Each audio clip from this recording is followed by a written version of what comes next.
Magandang araw po sa lahat. Welcome po dito sa Pinoy Chess Podcast, ang kauna-unahang chess podcast sa Pilipinas.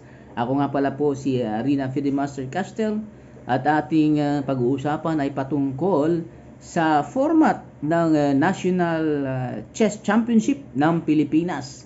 Hindi ko na siyempre tatalakayin isa-isa ang mga format na ginamit ng National Chess Federation of the Philippines, ang kaisa-isang national governing body pagdating ho sa chess, ang NCFP or National Chess Federation of the Philippines. Ayoko na pong mag-dig deeper sa mga format na ginamit before kasi syempre ang National Chess Federation of the Philippines ay na-establish po yan way back 2000. So ibig sabihin 25 years na sila. At maraming mga format ang ginagamit pagdating ho sa National Chess Championship. Pero ito ang ating pag-uusapan. Ito ay aking opinion lamang po. Ito ay isang advice para po sa mga nakikinig sa ating Spotify podcast. Meron din po tayo sa YouTube channel. Sana makarating ito sa kinaukulan na po pwedeng masubukan itong format na sinasabi ko po dito sa ating podcast. Pagdating ho sa national chess competition, siyempre, ang magcha-champion dyan ay maituturing pinakamagaling na manlalaro ng chess sa buong Pilipinas. Agree ho? Magkaroon ng isang national championship. Pero ang sinasabi ko mga koys, dapat po yan ay, siyempre, National Chess Championship, isang venue po yan. Ang hindi ko lang alam kung nagbabago ang venue niyan. Pero syempre, kadalasan kahit naman sa titingnan po natin yung Olympic, 'di ba? Chess Olympiad, isang venue lang po 'yan eh. 'Di ba, no? Ganon din naman po ang World Chess Championship, isang venue lang 'yan. Ganon din naman sa National Chess Championship ng Pilipinas, expectedly, isang venue lang po 'yan. Pwede po 'yan sa Luzon, Visayas, or Mindanao. Ito ang mga problema mga koys. Kung ang National Chess Federation po, or sabihin natin ang National Chess Championship, ay mangyayari sa Luzon, kawawa po yung mga magagaling na manlalaro sa Mindanao at Bisaya. Mga malalayong lugar na siyempre malaki ho ang transportation, malaki ho ang allowance, malaking pera ho ang kanilang ipiprepare para lang po makarating sa venue ng isang National Chess Championship. Tandaan po natin, National Chess Championship po ito. Maaring marami pong mga chess player na hindi po titulado.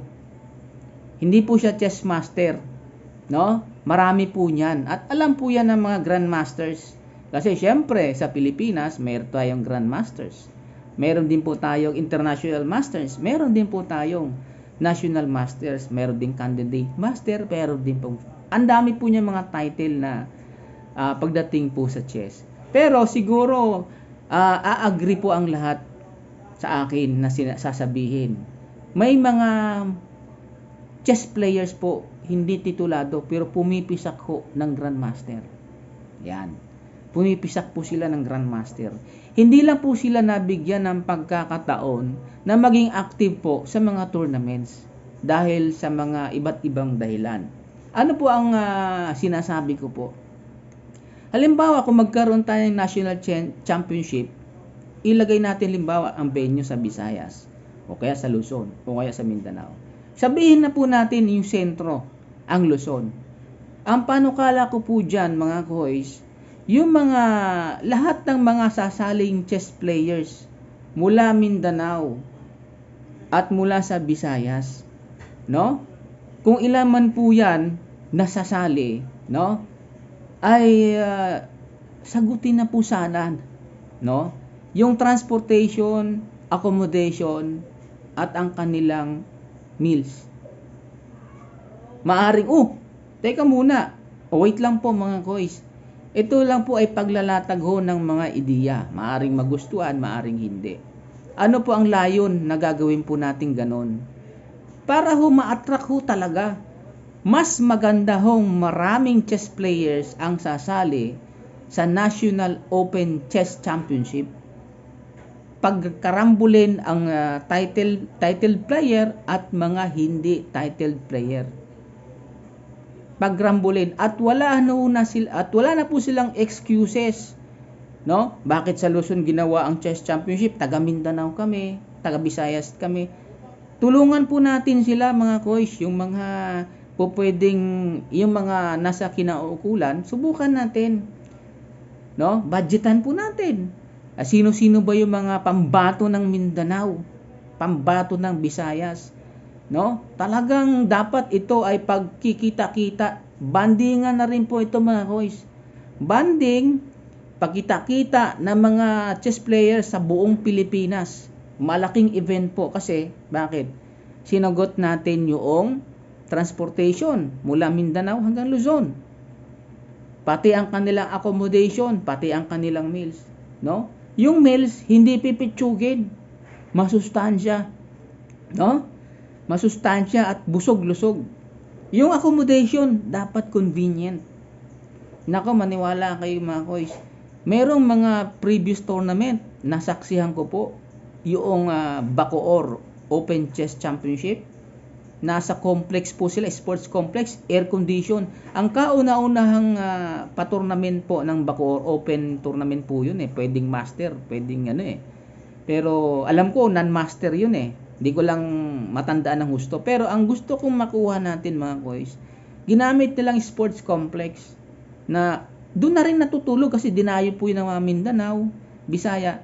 Kung fully air condition, doon na natulog yung mga chess players. Pero syempre, sports complex po yun eh. Hindi rin yun hindi rin po yun ay sasabihin nating magandang accommodation kasi sports complex po nga yun eh. Ang vision na sinasabi ko po, itrato natin ang lahat ng chess players kay titled ka at hindi ka titled. Kasi ano na rin po yan eh. Bandingan, kita-kits, biro mo mula Mindanao, Visayas, Luzon, magtitipon-tipon, no? Magkukumustahan, mag-uusap-usap, no? Transportation, sagot. Yung meals, sagot. Pati accommodation, sagot din. No? Para makapag-focus, makapag-concentrate po mga coach, ang mga chess players, no? Kung po pwede nga, bigyan sila ng extra allowance din. Nag-participate ka, o manalo, o mayroon kang take home, sabihin natin 1,000 pesos. Di ba, no? Tapusin mo lang yung all throughout the tournament. Kung hindi mo matatapos dahil natalo ka, pwede ka nang umuwi. Sagot pa rin syempre, ng organizer, yung kanilang transportation mula Luzon hanggang Mindanao. Mula Luzon hanggang Visayas. Sagot po ang transportation. At hindi lang transportation, nakakalog-kalog ang sasakyan. Siyempre, andun pa rin yung itrato ba natin ang ating mga chess players na maayos. Huwag natin sila sana mapabayaan. Magkakaroon ng impact yan eh, na merong kahit pa paano a sense of importance, respect sa bawat manlalaro ng chess. Mararamdaman po yan eh. So yan po ang sinasabi ko. Para ho maipon-ipon ang mga chess players sa buong Pilipinas. Magandang event, malaking event po yan. Kasi pagsama-samahin ang mga pambato ng Mindanao, Visayas at Luzon, no? Siyempre, mayroong magko-question mark dito sa aking sinasabi. Siyempre, grandmasters yan eh. Siyempre, international masters yan eh. Siyempre, national masters yan. Kahit pa paano, may feeling of, siyempre, grandmaster ako. Diba, no? International master ako. Pares lang kami ng transportation, pares lang din kami ng accommodation, pares lang din kami ng kinakain. Okay lang po mga kuys. 'Di ba no? Grandmaster naman kayo eh. International master naman kayo, national master naman kayo. Hindi ba kayo natutuwa na kahit hindi master itong mga chess players na to ay inaasikaso? No? Maganda ang pagtrato sa kanila. Kung paano kayo tinatrato as grandmaster, ganun din ang nakikita na dun sa mga chess player na hindi titulado.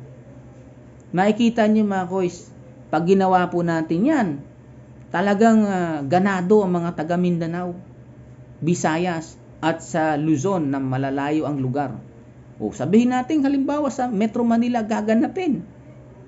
O much better kung sa gitna, no, sa Visayas naman. Doon na lang gagawin National Chess Championship. Sabihin natin 3 hanggang 5 araw. Okay lang 'yan. Ano? Siyempre yung mag-finance ay hindi ko na po hindi ko na po i-detalye yan kung paano paano i-finance yan. Pero kapag meron kang malasakit para sa bansa mo at para sa mga chess players, madali lang maghanap ng isang sponsor na mag-finance niyan. Para magkaroon ng talagang maraming mga chess players. All ages, no? Mula bata hanggang sa senior, no? Siyempre may mga sasali diyan, no? O di papaano yan, Castel? Baka mamaya nagpalista lang yan. 'Di ba? Nagpalista lang yan para mamasyal lang sa Maynila. Hindi naman pala intention na maglaro ng chess. Kundi mamasyal lang, siyempre biruin mo, taga Mindanao ka, mamasyal ka sa sa Maynila, libre transportation, libre meals, libre din ng accommodation. O baka may mag-iisip ng gano'n mamasyal na lang ako kahit matalo ako ng ilang beses. Mamasyal na lang ako doon. Gano'n talaga 'Di ba no, mga koys, ano? Pwede naman tagubaga, gano'n talaga mangyayari niyan. Pero kung magkakaroon ng sistema, kung halimbawa sa Mindanao, no? Kung halimbawa sa Visayas, o di mga pambato ng Mindanao, yung pambato ng Visayas, pwede naman Ngayon, hindi natin alam yon kung sino-sino yung mga chess players na yon.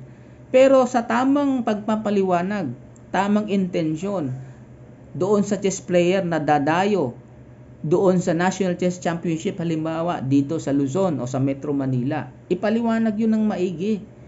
Nasasabihin po natin na sana ang intensyon natin, kaya tayo pupunta ng Maynila para maglaro sa National Chess Championship.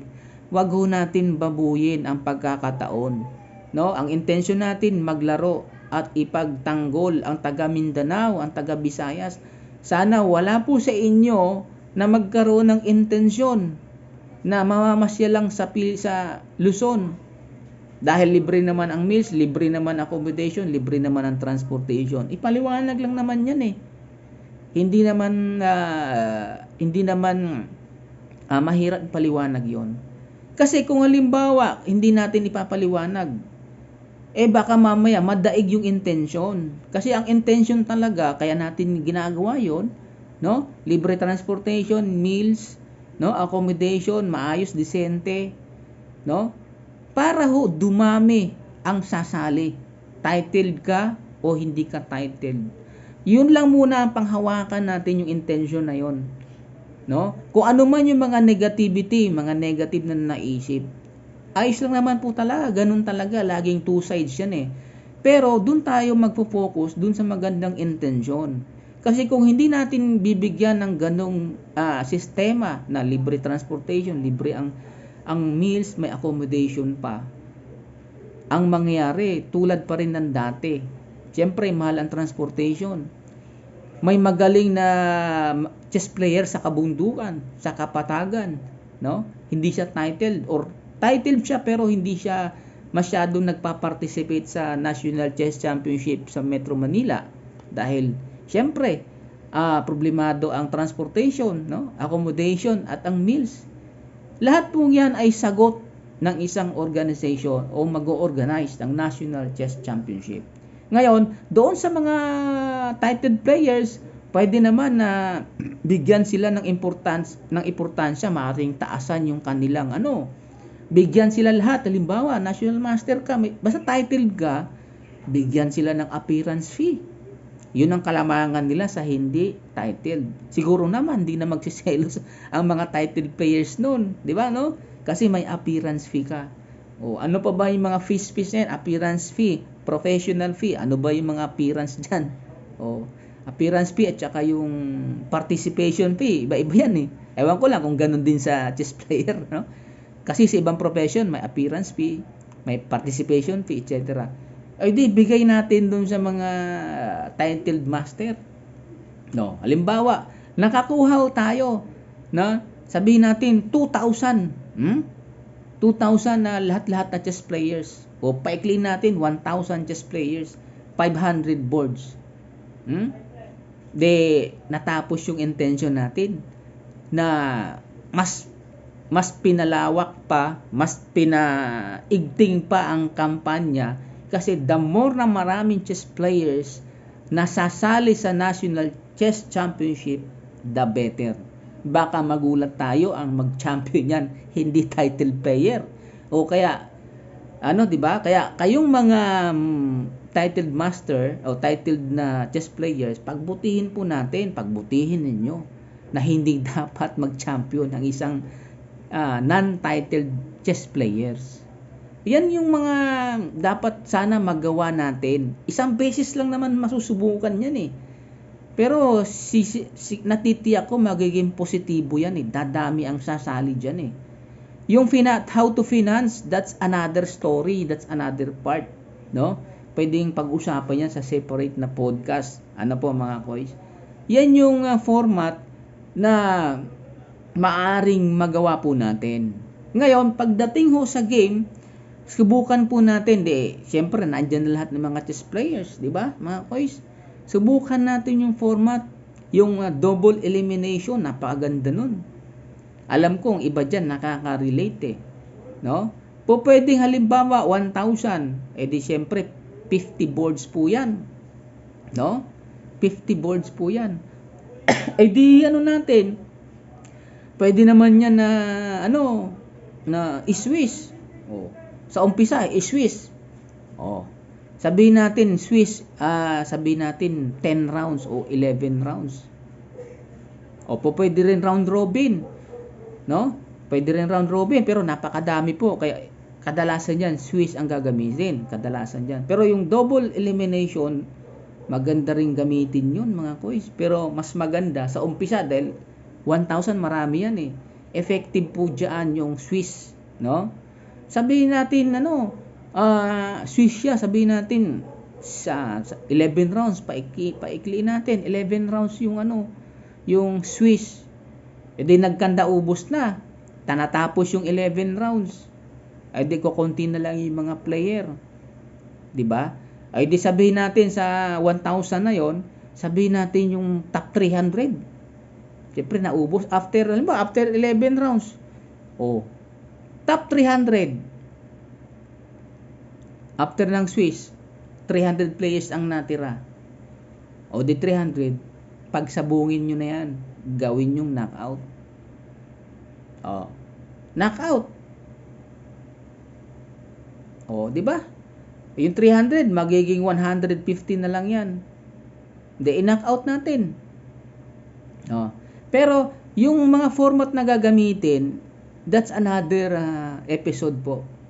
That's another podcast po ang katumbas niyan. Kung ano yung mga, yan ba'y round robin, siyempre matik, hindi ubra. Yan ba'y Swiss, pwedeng umubra yon.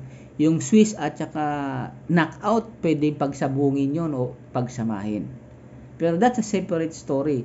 Yung sinasabi ko lang po dito, kapag halimbawa National Chess Championship, yun ho ang napipisil na sinasabi ko po na magiging successful siya, na malawakan ho talaga. Malawakan siya. Na makikita-kita ang mga chess players, mag-uusap-usap, magbabandingan yan. Siyempre, mula Mindanao, biro mo, may taga Cotabato. Meron taga Bukidnon, Davao. Tapos ganun din yung mga taga Mindanao, taga Bisaya, makakasama nila yung mga taga Maynila. Yan lang po mga koys ang ating pag-uusapan patungkol dyan kung paano ma-invite ang mga titled players all over the place, all over or nationwide, na magiging effective, marami ang sasali. Pag-usapan natin next time around yung format na gagamitin dyan. Siyempre, mga organizers, mga leaders ng mga siyempre, National Chess Federation of the Philippines, alam naman po kung ano yung mga sistema na gagamitin dyan. Kung po pwede nga, kayo na pong bahala kung yan po. Pero Ang pag marami, 1,000 halimbawa, no? Alam ko, pinakamarami na yata ang mangyari niya sa buong mundo 1,000 chess players. May narinig na ho ba kayo na more than 1,000 players na naglalaro? Baka maging world record pa tayo, di ba? Guinness World Record pa tayo na biro mo 1,000 chess players ang mag-iipon-ipon. Yan ho yung magiging magiging outcome kung yun ay ipatutupad po natin, mga koys. Hanggang dito lang po mga koys. Maraming salamat sa pakikinig nyo po sa Spotify, dito sa podcast ko po. Sana wag po kayong makalimot na sana i-like ninyo ang aking podcast diyan sa Spotify at sa YouTube channel. I-like nyo, mag-comment po kayo. At syempre mag-subscribe po kayo mga koys para naman dumami tayo. Marami pa tayong mga pag-uusapan, mga bagay patungkol sa chess. Maraming salamat po.